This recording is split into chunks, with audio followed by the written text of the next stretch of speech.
Korang bayangkanlah, korang nak beli big ticket item, lepas tu korang dengar IP nasihat, pakailah EPP tu supaya senang korang pay cash flow kan. Lepas tu tiba-tiba korang nak beli rumah, tengok tahu, tak boleh lah. Sebab the credit card punya utilization tu adalah agak tinggi. So, dia kacau you punya pengiraan komitmen. Apa you boleh buat? You boleh settlekan EPP tu awal. Because this is the question ya. EPP ni boleh bayar awal lump sum tak? Jawapannya, boleh. And that's exactly what I did lah waktu I nak beli rumah.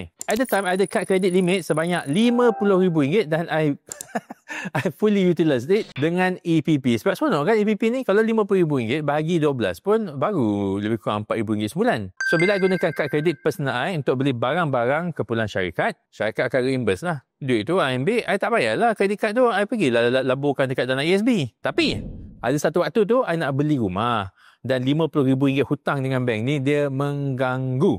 Walaupun I nak terangkannya, as long as you pay, contohnya I bayar RM4,000 sebulan, so utilization of my credit card tu dah berkurangan lah. Daripada RM50,000 jadi RM46,000, lepas tu jadi RM42,000, lepas tu jadi RM38,000. Itu contoh lah. Sebab I tak ingat sangat dia punya number yang tepat. Cuma as long as ada baki terkumpul, benda tu akan ganggu you punya credit score bila you nak beli rumah. Macam mana tahu? Sebab my banker cakap lah. Dia kata, Bang, credit card ni ganggu lah. Boleh tak kurangkan? oh, kurangkan tak ada. I terus fully settlekan berpuluh-puluh ribu hutang EPP tu yang ada dengan credit card Maybank. Dan nak beritahu ya, tak ada fee untuk you buat lump sum. Sebenarnya bank lagi suka you buat macam ni. Sebab bila you swipe dengan EPP, the bank dah dapat extra duit lah. Lebih kurang 5% kot daripada merchant. So, dia dah untung kat situ. Lepas tu, instead of I tunggu 12 bulan, 36 bulan untuk settlekan EPP, I settlekan lump sum. Cuma from my perspective, I dapatlah cantikkan balik I punya credit score di kaca mata bank sebab nak beli rumah baru pada waktu itu. So, cuba korang komen sikit, korang punya credit card limit tu dipenuhi dengan APP ke, dipenuhi dengan hutang-hutang swipe biasa ke, ataupun tak ada baki hutang langsung?